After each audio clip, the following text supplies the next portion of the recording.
여러분들을 한 주 만에 뵙는데 마치 한 10년 만에 뵙는 것처럼 느껴집니다. 그동안 그만큼 한 주간 동안 일어날 일들이 너무나 많죠? 어쩌면 한 주밖에 지나지 않았는데 이렇게 세상이 많이 달라졌는지. 지난 주간에 대통령 선거가 있었고 문재인 후보가 대통령에 당선되었습니다. 당선되자마자 이제 대통령으로 취임하고 이제 한 주간도 지나지 않았는데 완전히 딴 세상이 된 것처럼 느껴져요. 저만의 느낌은 아닌 것 같습니다. 여러분 다 그렇게 느끼지요? 무슨 새로운 정부가 새로운 법을 만들어서 바뀌어진 게 아니에요. 그냥 법은 똑같아요. 그 박근혜 정권하고 지금 이 문재인 정권하고 법 하나 달라진 게 없잖아요. 사람만 달라졌는데 이렇게 세상이 바뀌어졌어요. 그냥 그 법이 중요한 게 아니다 그 말이죠. 한 사람의 지도자의 중요성이 얼마나 큰 것인가 하는 걸 다시 한번 절감하게 됩니다. 지난주에 대통령 취임사를 들으면서 얼마나 감동이 되는지 그냥 눈시울이 뜨거웠어요. 감동의 눈물이 흘렸는데 여러분도 다 마찬가지였을 것입니다.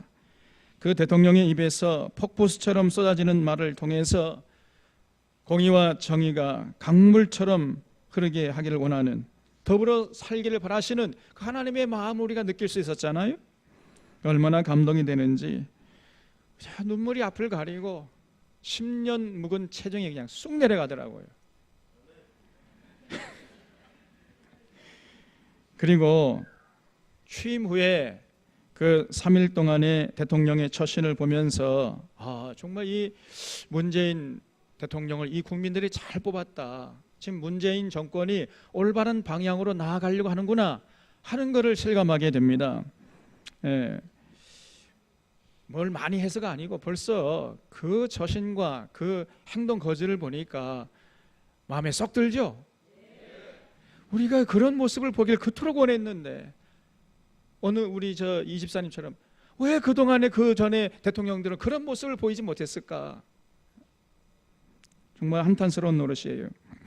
그러면서도 걱정이 앞서는 것도 사실입니다. 그동안 기득권을 누려왔던 자들이 쉽게 물러서지 않을 것은 불을 보듯이 뻔한 일이기 때문이에요. 지금 문재인 정권이 국민들의 환호를 받고 있기 때문에 어쩌지 못하고 숨죽이고 있지만은, 그러나 산적한 국정을 처리할 때 저들이 호시탐탐 이제 반격을 노리고 있을 것입니다.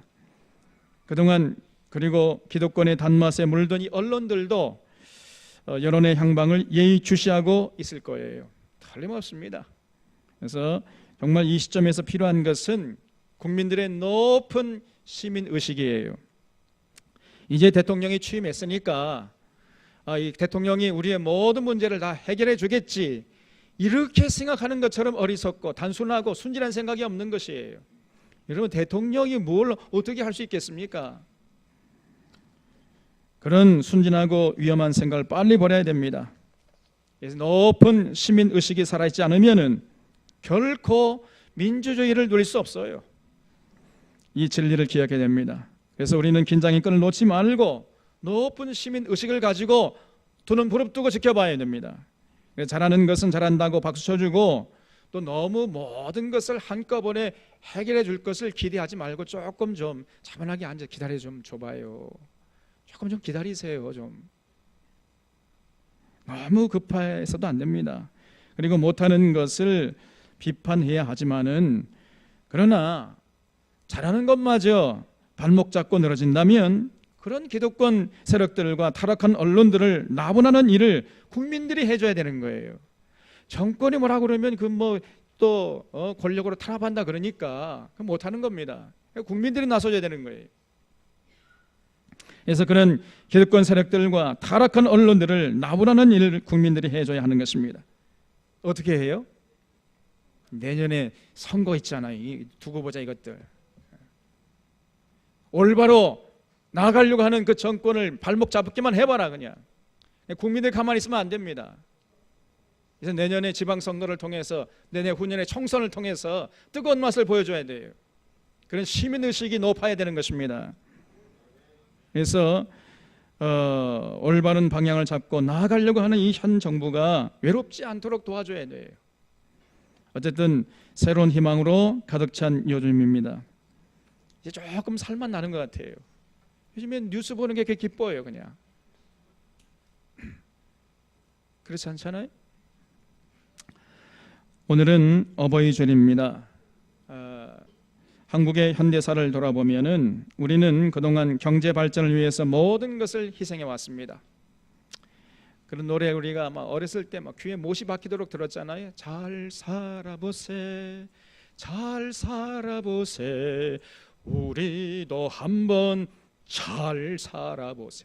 우리도 한번 그냥 본때 있게 잘 먹고 잘 살아보자. 그냥 배부르고 등짝sup게 한번 살아보자. 그 가난에 찌든 삶이 뼈에 사무쳐가지고 그런 노래를 부르면서 이를 악물고 노력해 왔습니다. 어떻게 사는 것이 과연 잘 사는 삶인지에 대한 성찰 없이 그냥 정신없이 달려온 거예요. 그런 사이에 우리 사회는 불과 한두 세대 만에 완전히 딴 사회가 되고 말았습니다. 우리도 모르는 사이에 물질 만능 사회를 이루고 말았어요. 그리고 반드시 지키고 보존해야 할 아름다운 5,000년 그 전통마저도 다 무너뜨려 버렸습니다. 그 중에서 가장 안타까운 것은 가정을 우리가 무너뜨렸다는 사실이에요. 가와만사성인데 가정이 건강하고 가정이 든든해야 그 사회가 평화롭고 나라가 부강해지는 법인데 이 어리석게도 우리는 그저 잘 먹고 잘 살겠다는 그 일념하에 가정을 내팽개쳐 버렸던 것입니다. 가정의 소중함을 잃어버렸어요. 가정의 정체성도 잃어버리고 오직 물질의 풍요로움을 위해서 올인해왔던 것입니다. 그런 사이에 우리의 가정이 병들고 무너졌던 것입니다. 오늘 하나님께서 출애굽한 이스라엘 백성들을 시내산에 불러놓고 그 십계명을 말씀하는 중에 그 5번째 계명이 내 부모를 공경하라 그랬습니다. 이거는 부탁도 아니고 권유도 아니에요. 내 부모를 공경해 줄래? 부탁한다. 그게 아닙니다. 내 부모를 공경하라. 이건 강한 명령이에요. 하나님의 모든 명령은 우리에게 유익한 것이라 그랬지요? 우리에게 유익하니까 하나님이 명령하시는 거예요. 우리를 잘 못 되라고 명령하는 게 아닙니다. 잘 되라고 강하게 명령하신 거예요. 그만큼 우리 하나님이 단호하게 부모 공경을 명령했다는 것은 그만큼 우리에게 유익하다는 반증인 것입니다.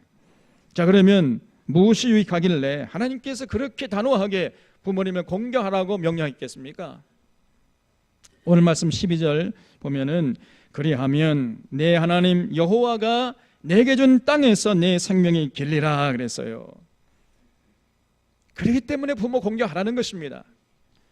이게 많은 의미가 담겨 있어요. 부모 공경이 가나안 땅에서 하나님이 주신 그 가나안 땅에서 행복하게 계속해서 지속적으로 마르고 닳도록 살아갈 수 있는 유일한 조건이 된다는 거예요. 부모 공경하지 않으면은 행복하게 살지 못할 것이고 아무리 하나님께서 허락해 준 이 가나안 땅이라 할지라도 거기서 살 수 없게 된다는 겁니다. 그 땅에서 이제 쫓겨나게 될 거라는 거예요. 그러니 너 가나안 땅에서 계속 행복하게 건강하게 살고 싶거든 부모 공경해라 이런 얘기입니다. 부모 공경만이 하나님이 허락하신 가나안 땅에서 행복하고 지속적으로 살 수 있게 된다는 거예요. 그만큼 이 부모 공경이 중요하다는 것을 말씀하고 계시는 것입니다. 이거를 좀 더 디테일하게 왜 부모 공경이 이렇게 중요한가 말씀드리면은 여러 가지 이유가 있어요. 첫째로 부모 공경이 모든 인간의 윤리와 도덕의 근본이기 때문입니다. 자신을 낳아준 부모님을 공경하는 것이 사람됨의 최소한의 도리요 최소한의 조건입니다. 자신을 낳아준 부모님을 공경하지 않는 자는 이건 사람이 아니에요. 사람이라고 할 수 없습니다. 아니 짐승만도 못한 존재예요. 짐승도요 자기를 낳아준 부모님에 대한 은혜를 갚을 줄 아는 겁니다. 이게 짐승이에요. 근데 사람이 돼가지고 자기를 낳아준 부모님의 은혜를 모르고 부모 공경하지 않는다면은 그건 짐승만도 못한 존재지요. 그래서 출애굽기 21장 17절 말씀 보면 하나님 명령하시기를 자기 어머니나 아버지를 저주하는 자는 반드시 죽일지니라 그랬습니다. 부모 공경하지 않는 자는요, 살 가치조차 없는 존재라는 거예요. 예. 그냥 헛개비입니다. 죽는 게 차라리 낫다는 겁니다. 괜히 살아가지고 밥을 똥으로 만드는 기계라는 거예요. 부모 공경하지 않는 자는 하나님께서 그렇게 생각하신다는 겁니다. 밥을 똥으로 만드는 기계, 부모 공경하지 않는 자예요. 그래서 부모 공경할 때 비로소 인간이 인간답게 살 수 있게 되는 최소한의 조건이 마련된다는 거지요. 그리고 부모 공경할 때만이 하나님 주신 복을 누릴 수 있게 되는 것입니다. 둘째로 부모 공경이 주위 사람들과 원만하게 살아가도록 해주기 때문이에요. 그래서 부모 공경이 중요한 것입니다. 세상을 가치 있게 행복하게 살아간 사람들을 보면은 한결같이 그 공통적으로 발견할 수 있는 요소가 있는데 그건 대인관계가 원만하다는 거예요. 그래서 우리가 세상을 성공적으로 살기 위해서는 대인관계가 원만해야 됩니다. 부드러운 카리스마가 있어야 되는 거예요. 이런 부드러운 카리스마를 가지고 원만하게 대인관계를 유지할 수 있는 능력을 우리가 어디서 얻을 수 있어요? 바로 부모 공경을 통해서 얻을 수 있게 된다는 것입니다. 사람이 태어나서 처음으로 대인관계를 경험하는 것이 바로 가정이에요. 가정에서 아버지와 어머니는 사랑과 희생으로 자녀를 양육합니다. 여기에 반응해서 자녀들은요, 부모님에게 순종하고 또 공경을 해요. 이렇게 부모님과의 관계가 원만할 때 비로소 이 다른 사람들과 이 대인관계가 원만하게 되는 것입니다. 그래서 부모님과 각을 세우고 부모님의 속을 썩이는 사람은요, 다른 사람들과 절대로 원만한 관계를 유지할 수가 없습니다. 그런 능력이 없어요, 그런 사람들에게는. 그래서 부모 공경이 대인관계의 시작인데 이 관계가 잘못될 때 어떻게 다른 사람들과 이 대인관계를 원만하게 유지할 수 있겠습니까? 그건 불가능한 거예요. 그래서 이 부모 공경이 중요한 것이고, 참 부모 공경이야말로 평안한 또 건강한 삶의 근본이 되는 것입니다. 그래서 우리 하나님께서 그렇게 부모 공경을 강조하고 계시는 거예요. 셋째로 부모를 공경하는 자가 비로소 건강한 가정을 이룰 수 있기 때문입니다. 부모를 공경하지 않는 자는요, 절대로 건강한 가정을 이룰 수가 없어요. 부모를 공경하지 않으면 그런 자의 자녀도 그 자기 부모를 공경하지 않게 되는 거지요. 그러니까 어떻게 건강한 가정을 이룰 수 있겠습니까? 부모를 공경하는 자들만이 부모를 공경하는 자녀를 누릴 수 있게 되는 것입니다. 그리고 그럴 때 건강한 가정을 누리게 되는 거지요. 그리고 그런 건강한 자녀들이 한국 사회에 많아질 때 비로소 한국 사회가 평화롭게 되는 것이고, 그리고 이제 나라는 또 부강하게 되는 거지요. 그래서 이렇게 부모 공경이 사람됨의 근본이고 또 건강한 가정의 기본이요, 평화로운 사회의 기본이 되는 것입니다. 부모님을 공경하지 않는 자들이 둘이서 모여 산다 하면은 어떻게 행복한 가정을 이룰 수 있겠느냐? 불가능해요. 또 그런 가정들이 모인 사회가 어떻게 평화로울 수 있겠습니까? 그리고 그런 나라가 어찌 그 열방의 침략을 물리칠 수 있겠느냐, 그 말이에요. 도저히 불가능한 거예요. 그렇기 때문에 부모 공경이야말로 개인의 행복과 사회의 평화와 나라의 부강에 가장 기초가 되는 것이고 가장 근본이 되는 것입니다. 그래서 이렇게 부모 공경이 중요한 것인데, 부모 공경은 여기서 그치지를 않아요. 넷째로 부모 공경은요, 하나님 공경의 연습이요, 훈련이 되는 것입니다. 하나님이 부모 공경을 이토록 강조하는 것은 단순히 도덕적인 윤리적인 이유 때문만이 아니에요. 눈에 보이는 육신의 아버지 어머니도 공경하지 못하는 자가 어떻게 눈에 보이지 않는 하나님 아버지를 공경할 수 있겠습니까? 절대로 그럴 수 없는 거예요. 불가능한 것입니다. 눈에 보이는 부모님을 공경하는 자가 비로소 눈에 보이지 않는 하나님 아버지를 공경할 수 있게 되는 것이에요. 눈에 보이는 부모님을 공경하고 순종하면서 눈에 보이지 않는 그 하나님 공경하는 법, 하나님께 순종하는 법을 배우는 것입니다. 그러므로 진실로 부모님을 공경하는 자가 하나님을 공경하는 자가 되는 법이지요. 효자가 신앙생활을 잘하는 것입니다. 한마디로 말하면, 그래서 부모 공경과 하나님 공경은요, 뗄래야 뗄 수 없는 굉장히 밀접한 관계가 있는 것이에요. 그래서 우리는 뭐 우리를 위해서라기보다 너 자녀들을 위해서 하나님 공경을 잘해야 복을 받을 거 아닙니까? 그 하나님 공경은 부모 공경의 그 훈련을 통해서 이루어진단 말이에요. 그래서 어떻게든지 간에 자녀들에게 부모 공경을 잘하도록 훈련시켜야 돼요. 신앙생활 한다면서 부모님을 공경하지 않는 자가 있습니까? 그렇다면 그 신앙은 거짓이에요. 아무리 뭐 열심히 예배드리고 헌금 많이 한다 할지라도 그 신앙적인 행위는 하나님께서 가증히 여기시는 것입니다. 절대로 하나님 기뻐하지 않으세요. 마태복음 15장 1절 이하에서 예수님이 바리새인들과 서기관들을 아주 신랄하게 공격했습니다. 그 이유가 뭐예요? 그들이 부모 공경을 제대로 하지 않았기 때문이에요. 하나님은 분명히 내 부모를 공경하라 했는데 바리새인들과 서기관들은요, 그냥 열심히 하나님께 예배 드리기만 하면은 이제 부모 공경하지 않아도 괜찮습니다, 이렇게 가르쳤던 거예요.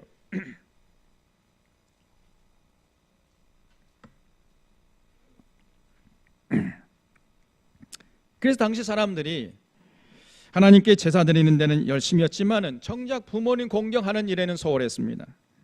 이거를 예수님이 고르반이라고 그랬다. 고르반, 부모님께 드려 기쁘게 해야 할 것을 가지고 하나님께 드리면은 괜찮다는 것입니다. 그게 고르반이에요. 예를 들어서 부모님께 드릴 돈을 가지고 하나님께 헌금해버려요. 그러면 당시 서기관과 바리새인들이 참 잘했습니다. 부모님 이제 효도할 걸 가지고 하나님께 드렸으니까 이제 하나님이 기뻐하시고 부모님 효도 하나님 인정해 주실 것입니다, 이렇게 가르쳤던 거예요. 예수님께서 이걸 대해서 아주 그냥 무지막지하게 화를 내셨습니다.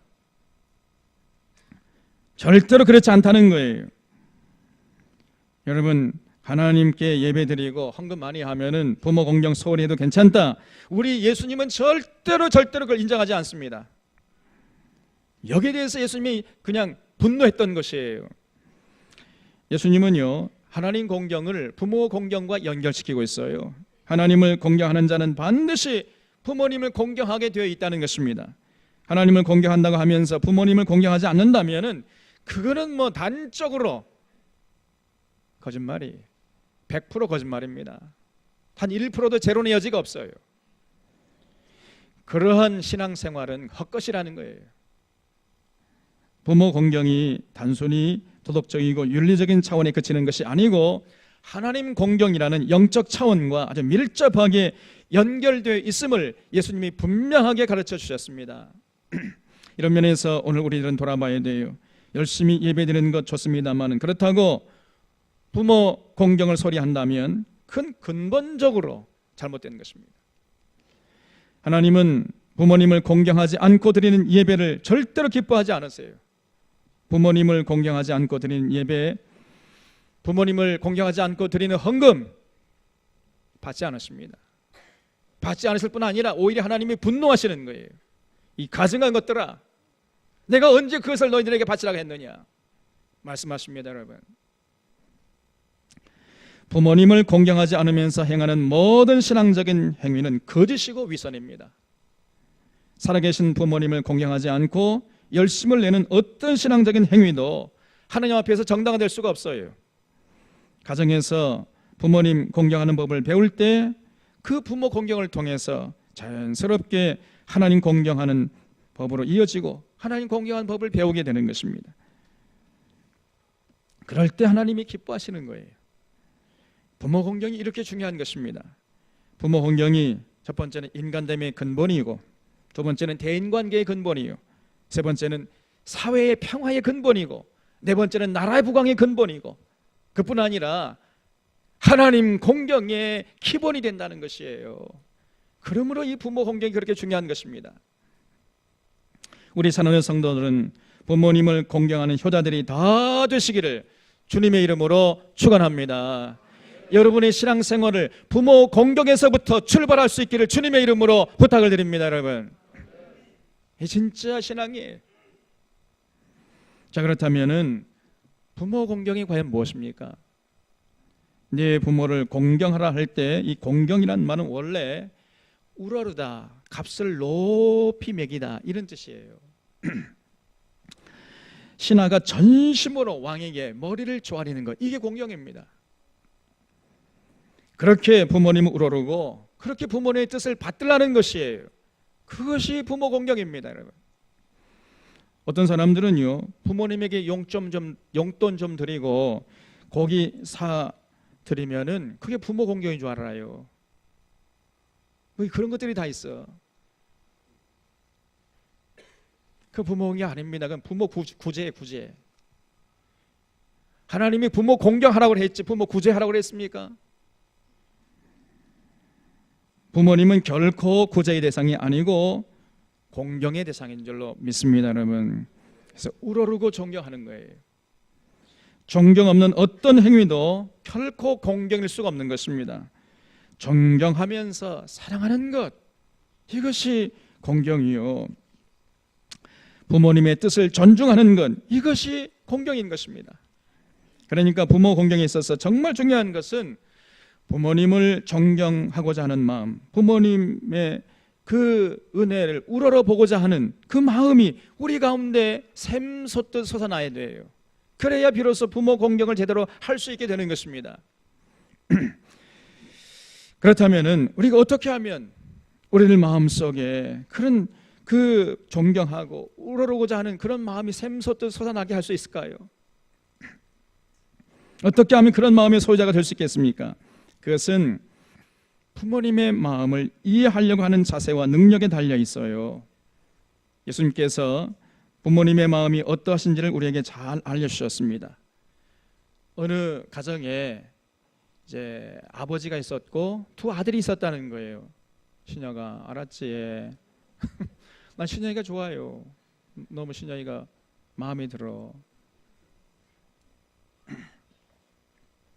그런데 그 둘째 아들이 어느 날 자기 아버지 가가지고요, 아버지 제 몫의 유산을 주세요. 지금 아버지가 시퍼렇게 살아있는데 감히 아버지가 나가서 자기 몫의 유산을 요구했단 말이에요. 얼마나 불효자입니까, 여러분? 신녀 그러면 안 되겠죠? 아버지가 살아계신데. 그런데 그런 불효자식, 그런 놈이 어디 있어요? 그런데 그 아버지가 그래? 그럼 그렇게 하거라, 유산을 내줬다는 겁니다. 그래서 이 둘째 아들이 자기 몫의 유산을 챙겨가지고 이제 아버지 집을 나갔어요.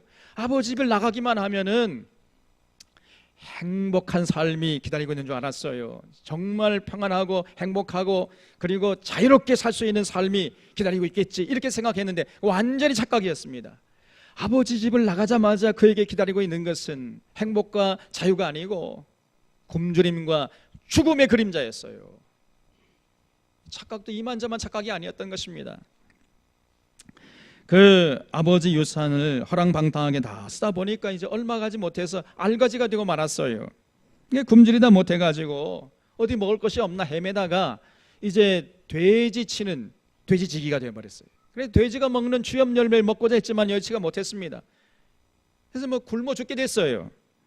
그때서야 그 죽음의 그림자가 어른거리고 가까이 다가오는 것을 보면서 그때서야 이 아들이 정신이 번쩍 난 겁니다. 아이고, 내 아버지 집에는 얼마나 먹을 것이 많고 품꾼들이 얼마나 많은고, 이 면목 없지만은 이제라도 이 아버지 집으로 돌아가야 되겠다. 그리고 이제 이 아버지 집으로 돌아가는 거예요.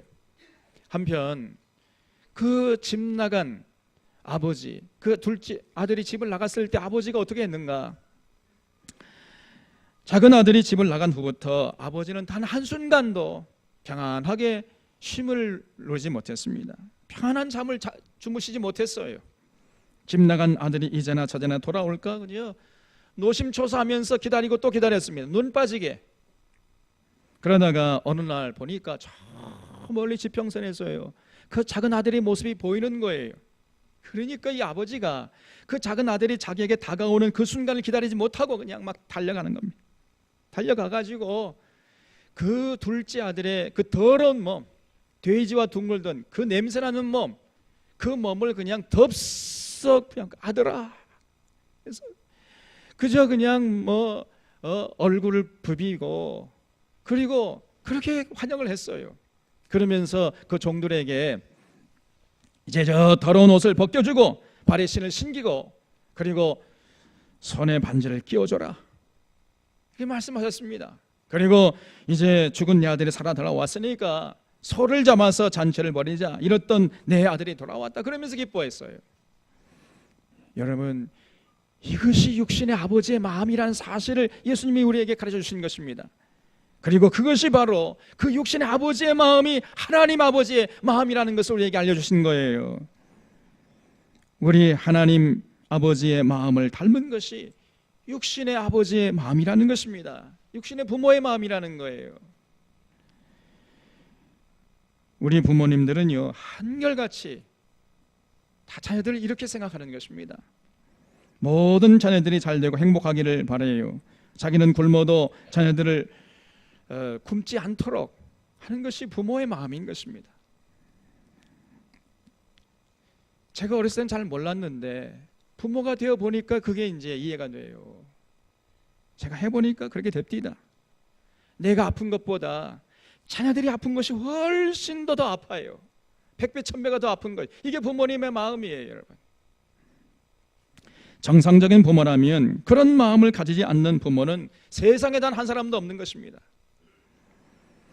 비록 부모님들이 때때로 자녀들에게 회초리를 든다 할지라도, 또 듣기 싫은 잔소리를 자꾸 해야 된다 할지라도, 그는 자녀를 잘 되기는 마음에서 하는 것입니다. 형편이 되지 못해서 자녀들에게 넉넉한 교육의 기회를 제공하지 못하는 것, 이것이 부모님의 마음속에 가장 큰 한으로 남는 것이에요. 이게 부모님의 마음인 것입니다. 여러분, 그래서 힘들지만은 새벽별을 보고 일어나가지고 하루 종일 뼈 빠지게 그냥 허리가 휘어지도록 일을 해도 이걸 통해서 이제 내가 이 돈을 벌어가면은 내 자녀들 제대로 교육시킬 수 있겠지, 그러면서 흐뭇해 하시는 것이, 그것이 부모님의 마음인 것입니다. 여러분, 저를 비롯해서 우리 모두는 그런 부모님의 은혜와 그 사랑을 받고 자란 것입니다. 그래서 우리 그런 노래가 있잖아요. 나 실제 괴로움 다 잊으시, 우리 다 같이 한번 불러볼까요? 나 실제 괴로움 다 잊으시고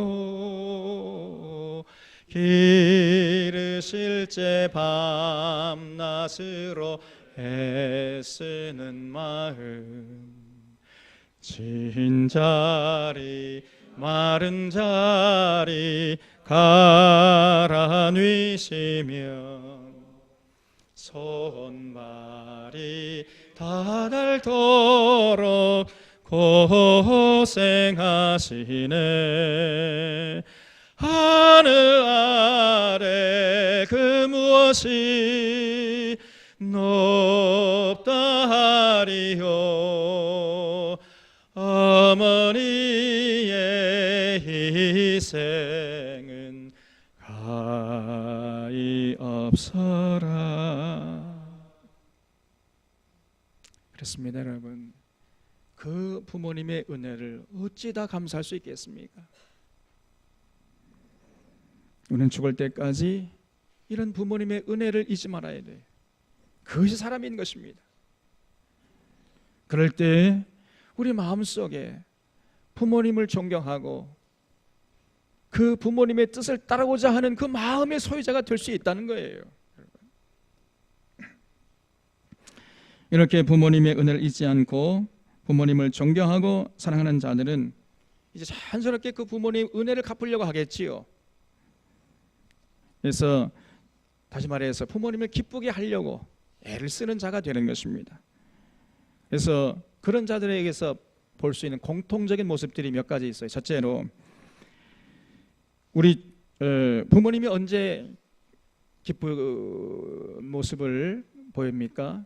첫째는 우리들이 주위 사람들에게 인정받고 칭찬받을 때, 그 부모님의 은혜를 갚을 수가 있어요. 그때 우리 부모님이 기뻐하기 때문입니다.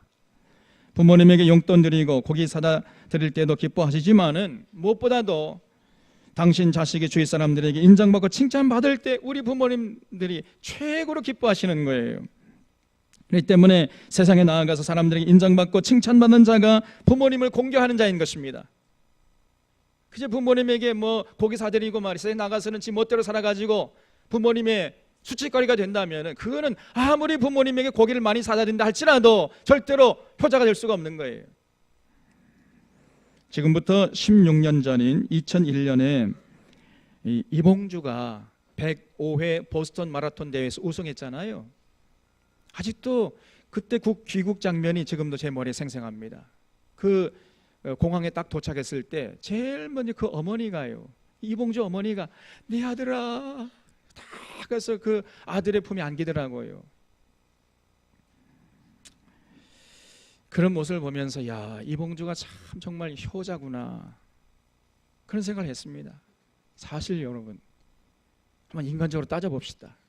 이봉주요 얼마나 못생겼습니까 여러분. 거기에 비하면요 이 사람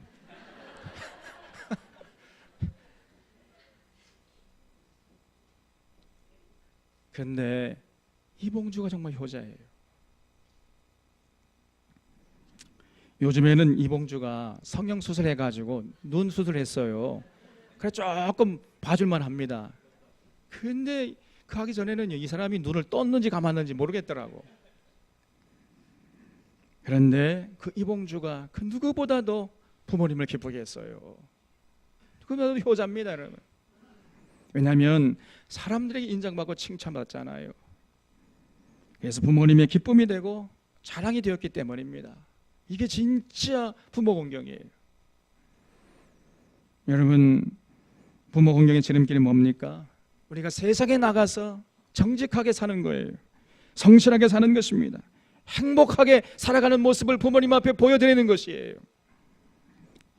이웃에게 유익을 끼쳐가지고 이웃에게 인정받고 칭찬받아서 부모님의 기쁨이 되고 자랑이 되는 것입니다. 이게 진짜 부모님을 기쁘게 해드리는 것이에요.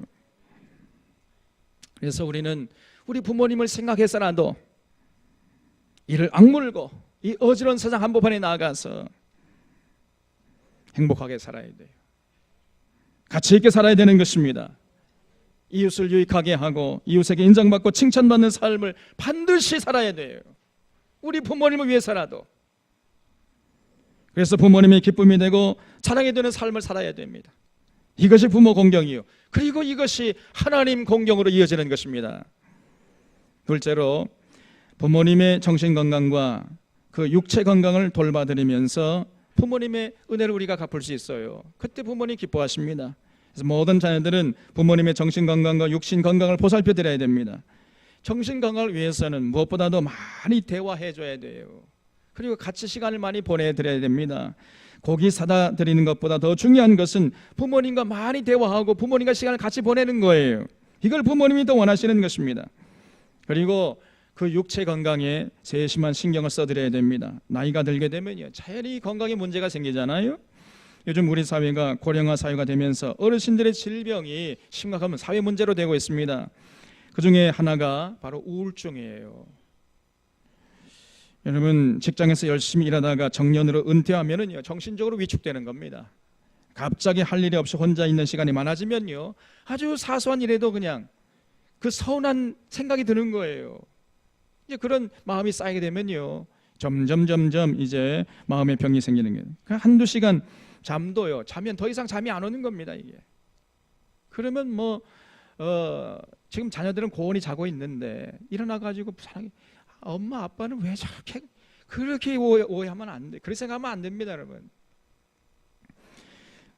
자꾸만 이 몸과 마음에 병이 생기게 되는 악순환을 되풀이할 수 있어요. 그래서 이 우울증을 방치할 때 상당히 위험한 것입니다. 우울증이 죽음에 이르는 병이라고 하잖아요.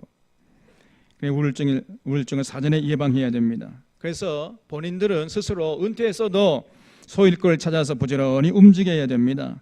그리고 자녀들은 적당한 소일거리를 드려야 돼 부모님에게. 이것이 부모 공경의 요체예요. 무엇보다 중요한 것은 가정에서 마저 소외되지 않도록 부모님 세심하게 신경을 써드려야 됩니다.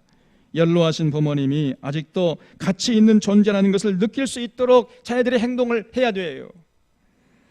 중요한 문제를 결정할 때 항상 먼저 부모님이 상의하십시오. 부모, 엄마 아빠가 뭘 한다고 그래? 이런 놈들이 있어요. 자주 찾아뵙고 전화하고 물질에 어려움이 없도록 해드려야 됩니다. 그래서 가급적이면은 이제 월급 타면은요, 제일 먼저 부모님 용돈 제일 먼저 띄는 거예요.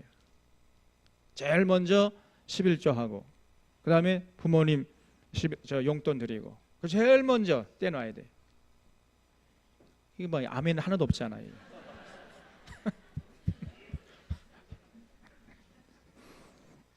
여러분 꼭 실천하시길 바랍니다. 이렇게 우리들이 해야 할 부모 공경을 종합해 보면은 우리의 전통인 대가족 제도가 부모 공경에 참으로 적절한 제도인 것을 알게 돼요. 부모님을 모시고 3, 4대가 함께 살게 되면 자연스럽게 날마다 문안 인사드리고 날마다 대화할 수 있잖아요. 날마다 같이 식사하면서 곡식, 과일, 채소로 육신의 건강을 보살펴 드릴 수 있지 않습니까? 그리고 부모님을 기쁘게 해드릴 수가 있어요. 그래서 이 대가족 제도가 부모님 공경할 수 있는 최선의 제도인 것입니다. 이런 아름다운 우리의 이 전통을요, 그동안 우리가 깡그리 무시해버리고 무너뜨려 버렸습니다. 그래서 이 보건사회연구원의 보고에 의하면 현재 우리나라 어르신들의 경우에 노후를 가족들의 의존해서 살겠다 하는 비율이 80년에 49.4%, 80년도에는 그랬는데 95년도에는요 28.2% 반토막이 나버렸습니다. 지금은 거의 제로에 가까워요. 어느 누구도 지금은 자녀에게 의존해서 살겠다는 생각을 못 하잖아요. 지금은 이런 끔찍한 사회가 되고 말았습니다. 이런 수치는요, 가장 개인주의가 발달했다고 하는 미국보다도 더 앞선 수치예요. 미국보다도 더 악한 사회가 되고 말았어요. 우리가 참으로 안타까운 모습입니다. 부모님을 모시고 3, 4대가 같이 사는 것이 복된 삶의 비결인데 서로 부모님을 모시지 않으려고 그래요. 어떤 영문인지 모르지만은 서로 부모님을 모시지 않으려고, 어떤 가정은 그 부모님 모시는 것 때문에 서로 그냥 불화합니다. 어떤 가정은요 돈으로 해결하려고 그래요. 어머니 여기 가면은요 좋은 시대 있으니까 거기 가서 사세요. 돈으로 해결나갑니다. 이 어리석은 사람이에요. 다들 정신 나간 거지요. 성도들마저도 그런 세상의 흐름에서 벗어나지 못하고 부모 공경을 대충 하고 만다면 그런 정말 하나님 앞에 부끄러운 모습이에요. 그러면서 뭐 열심히 예배하고 찬양 드려요. 하나님 절대로 기뻐하지 않습니다. 여러분, 그런다가 나중에 돌아간 다음에 아이고 내가 모실 걸 껄껄하면서 후회합니다. 우리 자론의 성도들은 이 대가족 제도를 심각하게 고려할 수 있기를 바랍니다. 여기만 아멘하고 저기 뒤에는 왜 아멘 안 해요? 여러분, 대가족 제도가 하나님 앞에서 올바로 신앙생활한 최상의 제도인 것을 인식할 수 있기를 주님의 이름으로 축원합니다. 그래서 부모님들과 같이 사는 가정이 우리 사랑하는 성도들 가운데서 전부 다 부모님을 모시고 사는 가정이 될 수 있기를 주님의 이름으로 축원합니다. 3, 4대가 같이 사는 대가족 제도 회복 운동을 우리가 일으켜야 돼요. 그래서 가급적 함께 살면서 육신의 부모를 기쁘게 해드리고 마음을 기쁘게 되는 삶을 살아가는데 거기에 초점을 먼저 맞춰야 돼요. 우리 하나님께서 분명히 말씀했습니다. 그래야하면 내 하나님 여호와가 내게 준 땅에서 내 생명이 길리라. 하나님이 괜히 하신 말씀이 아닙니다. 건성으로 짓지 말고 마음판에 깊이 새길 수 있기를 주님의 이름으로 축원합니다. 그리고 부모님에게 해드릴 수 있는 가장 귀한 것이 하나 남아 있어요. 그 뭐냐면은 아직 예수님을 알지 못한 부모가 있다면은 빨리 예수님을 소개해 드리는 것입니다. 이것처럼 중요한 일이 없어요. 이건 바로 영생을 선물하는 것이기 때문입니다. 여러분 혼자 천국 가고 말래요? 우리가 예수 그리스도를 전해서 예수님을 믿게 해드려야 돼요. 그래야 이 땅에서 천국을 만끽하다가 영원한 천국의 주인공이 되지 않겠습니까? 그래서 우리 모두가 아직 부모님이 예수를 알지 못하는 그런 부모님이 계시다 한다면은 빨리 가서 무엇보다도 만사를 제치고 예수 그리스도를 소개하는 그 일에 힘써야 돼요. 그리고 연로하신 부모님들에게 말씀드립니다. 이제는 100세 시대가 도래했어요. 이제 조금 있으면은 120세 시대가 도래할 것입니다. 이미 모든 보험이 100세를 기준으로 지금 설계하고 있어요. 이 때문에 지금 뭐 60세 은퇴하고 70세 은퇴합니다만은 그래도 앞으로 은퇴하고 나서도 3, 40년을 더 살아야 됩니다. 그 준비를 하셔야 돼요. 이게 보통 문제가 아닙니다. 본인 스스로 노후를 대비해야 돼요. 무엇보다도 정신건강, 육신건강을 대비하는 것이 중요합니다. 정신건강을 위해서는요, 아까 말씀드린 대로 열심히 읽고 쓰고 대화하고 웃고 즐기는 그런 시간이 절대적으로 필요한 것이에요. 뭐 내 나이 먹었는데 뭐 이 나이에 이런 생각을 하면 안 됩니다, 여러분. 지금은요, 육순이 됐다가 육순 잔치하는 사람이 있습니까? 정신 나간 사람이죠. 참고로 올해 제가 육순인데 제가 육순 절대 안 해요. 정신 나갔다고 말해요. 칠순 잔치 하는 사람이 있습니까? 없어요. 그 사람도 이상한 사람이야. 팔순 잔치도 안 합니다, 요즘에. 그거 잘 안 해요. 그거 없어졌어요. 우리가 그런 세대를 살고 있는 것입니다. 우리 사랑하는 성도들은 절대로 이 나이에 이런 생각을 하는 사람이 한 사람 없기를 바랍니다. 그야말로 나이는 뭐예요? 숫자에 불과한 거예요. 나이는 숫자에 불과합니다. 그 이상의 의미가 없어요. 끊임없이 배우려고 하십시오. 도전하십시오. 새롭게 시작하십시오. 여러분 주위를 돌아보세요. 90세에 대학교를 가는 노인들이 많다니까요. 90세에 대학 간다니까.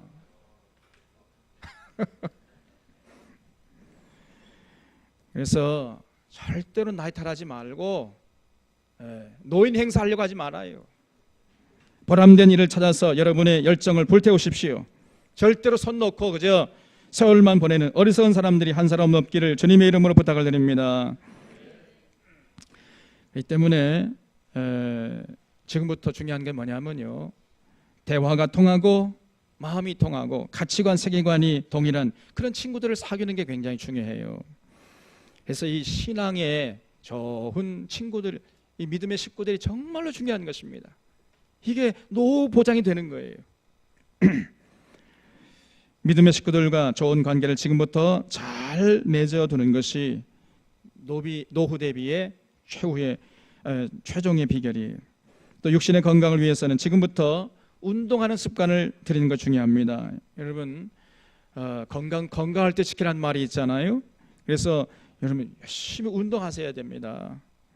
운동을 즐기십시오.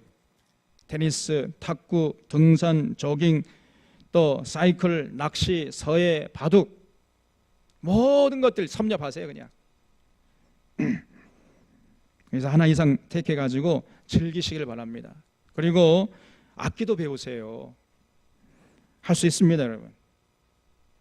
I can do. 우리 할 수 있습니다. 기타 배우세요. 색소폰 배우시고 우쿨렐레 얼마나 멋있습니까, 여러분. 바이올린, 첼로, 플룻, 오카리나 얼마나 많은지 몰라요. 다 할 수 있어요. 듣기 좋은 것이 음악이에요. 그리고 함께 노래하는 거, 이게 중요한 것입니다. 이 중창단에 가입하세요. 전부 중창단에 가입하세요. 우리 강재 집사님이 하는 그 실버 합창단, 그 시니어 합창단이 있어요. 우리 사론교회가 제일 많아요, 거기에. 우리 어르신들은 다 거기 가입하시기 바랍니다. 그리고 앞으로 조금 여유가 되면은 이제 시니어 합창단을 우리 조직을 하려고 그래요. 그래서 제가 지휘하고.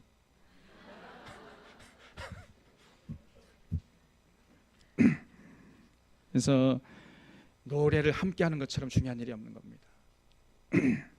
정말로 좋은 취미예요. 또 성경을 읽고 암송하고 쓰고 그 성경 통독에 또 참여하세요. 그리고 전도지 갖고 나가세요. 이것처럼 좋은 일이 없는 거예요. 이게 바로 육신의 건강을 위해 한 비결이에요. 그리고 소식하는 게 중요합니다, 여러분. 나이가 들어갈수록 음식량을 조금씩 줄여가야 돼요. 스스로 적게 먹도록 애써야 됩니다. 그러려면은요, 그 비결이 있어요. 현미밥 채식을 하면 돼요. 현미에는 우리 몸에 필요한 모든 영양소가 다 들어 있습니다. 현미가 완전식품이에요. 그렇기 때문에 나이가 들어가면 들어갈수록 반드시 현미밥을 드셔야 됩니다. 근데 현미밥을 드시면 어떤 어르신들은요, 소화가 잘 안 된다, 그렇게 호소하는 분들이 계세요. 근데 왜 그러냐? 그분들은요, 별로 씹지 않고 그냥 삼켜버리기 때문에 그렇습니다. 꼭꼭 씹어야 됩니다. 현미밥은 50번씩 씹어야 돼요. 목사님, 저는 이가 안 좋은데요. 그럼 어떻게 해요? 죽을 끓여서 갈아서 드시면 됩니다. 반드시 현미밥 드셔야 돼요. 입에 있는 그 아밀라제 효소를 잔뜩 묻혀가지고 입에서 어물어물 꼭꼭 씹어가지고 삼키면은 소화가 잘 됩니다. 그리고 조금만 먹어도 배가 불러요. 소식할 수 있어요. 일석이조 삼조가 되는 겁니다. 그래서 얼마든지 드실 수 있습니다. 그리고 일단 현미밥의 맛을 드리면요, 백미는 도무지 맛이 없어가지고 먹을 수가 없어요. 너무나 맛이 없습니다. 백미가, 아니 현미에 그 고유한 맛이 있어요. 얼마나 맛이 고소한지 몰라요. 고소하다가 말이에요. 그리고 늘 감사하면서 하루하루 즐겁게 가치 있는 일에 여러분 헌신하십시오. 그리고 자꾸 몸을 움직여야 됩니다. 신명기 34장 7절 말씀 보면 모세가 죽을 때 나이 120세였으나 그의 눈이 흐리지 아니했고 기력이 쇠하지 아니했다 그랬습니다. 그러니까 모세가 120세 죽을 때에 여러분 그 죽기 바로 그 전날까지 열심히 손발을 놀렸다는 거예요. 가만히 앉아있지 않았습니다. 죽을 때를 기다리지 않았어요. 열심히 손발을 놀려가지고 어제까지 그냥 힘차게 그 가치 있는 일에 헌신하다가 어젯밤에 그냥 자는 듯 하면서 하나님 품에 안긴 겁니다. 이것이 모세의 죽음이에요. 얼마나 아름다운 죽음입니까, 여러분? 9988-234 그거 아닙니다. 99세까지 88에서 2, 3일 앓다가 죽자, 그런 거 없어요. 우리 120살까지 팔팔하게 살다가 하루도 앓지 않고 그냥 잠자다가 하나님께 가는 것입니다. 이런 복을 우리 사랑하는 성도들이 다 받을 수 있기를 주님의 이름으로 축원합니다. 아무쪼록 우리 사랑하는 성도들의 가정이 참으로 3, 4대가 모여서 행복하게 잘 살고 자손만대로 하나님을 섬기면서 하나님의 사람들이 일어나는 복된 가정들 다 되시기를 주님의 이름으로 축원합니다. 기도하겠습니다. 참 고마우신 하나님 아버지, 오늘 저희들에게 이와 같이 아름다운 5월달을 허락하시고 가정의 달을 맞이해서 그 부모님의 은혜를 생각하면서 부모님을 공경하라는 하나님의 엄하신 명령을 마음에 새기게 하시니 감사드리옵나이다. 우리 사론의 모든 성도들은 그 무엇보다는 먼저 그 원초적인 부모 공경에 힘쓸 수 있도록 역사하여 주시옵소서. 모두가 효자가 되게 하여 주시옵소서. 그래서 우리의 신앙생활에 하나님의 기쁨이 되게 하시고 의미 있는 우리 신앙생활이 우리에게 말로 형용할 수 없는 유익이 되는 귀한 신앙생활 되게 하여 주시옵소서. 모든 것 감사하고 예수님의 이름으로 기도하옵나이다. 아멘.